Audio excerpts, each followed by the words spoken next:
फक्त नवीन लग्न झालेल्या मुलींसाठीच आजचा व्हिडिओ बनवतोय. इतरांनी बघायला हरकत नाही. फक्त तुमच्या ओळखीच्या जास्तीत जास्त मुलींना शेअर करा ज्यांना याची खरंच गरज आहे.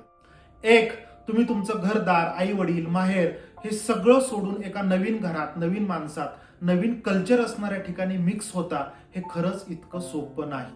लग्नानंतर नाती वाढतात, जबाबदाऱ्या वाढतात, पण आपली ओळख, आपली स्वप्न आणि आपला आतला आवाज कधीच हरवणार नाही याची विशेष दक्षता घ्या. दोन, शिक्षण चालू असताना लग्न झालं असेल, पण लग्नामुळे शिक्षणात बिलकुल खंड पडू देऊ नका. शिक्षणासोबतच तुमची आवड, तुमची एखादी कला किंवा एखादं स्किल या पद्धतीने डेव्हलप करा, एवढं परफेक्ट करा की पुढे जाऊन त्याचं कधी ना कधी तुम्हाला प्रोफेशन बनवता येईल. तुमची गरज असो अथवा नसो, पण स्वतःच्या नोकरीतून, व्यवसायातून स्वतःची कमाई करता येणं ही गरजेची नव्हे तर स्वाभिमानाची गोष्ट असते.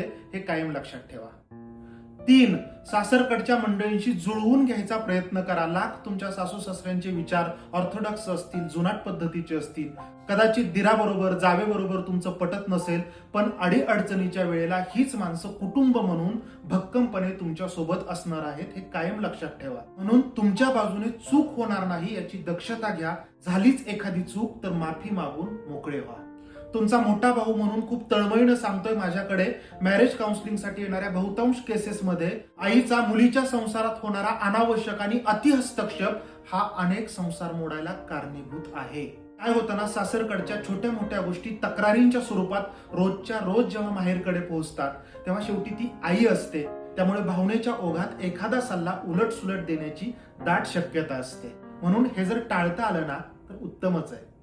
चार, चुकीच्या गोष्टी तुमच्या फार सहनशक्तीच्या पलीकडे जाऊ देऊ नका. त्या योग्य वेळीच संबंधित व्यक्तीशी बोला, योग्य संवाद साधा, हवी तिथं ज्येष्ठांची मदत घ्या. कारण अंतिम क्षणी एकच लक्षात ठेवा, तुम्ही सगळ्यात महत्वाचे आहात. तुमचं शारीरिक आणि मानसिक आरोग्य हे जास्त महत्वाचं आहे.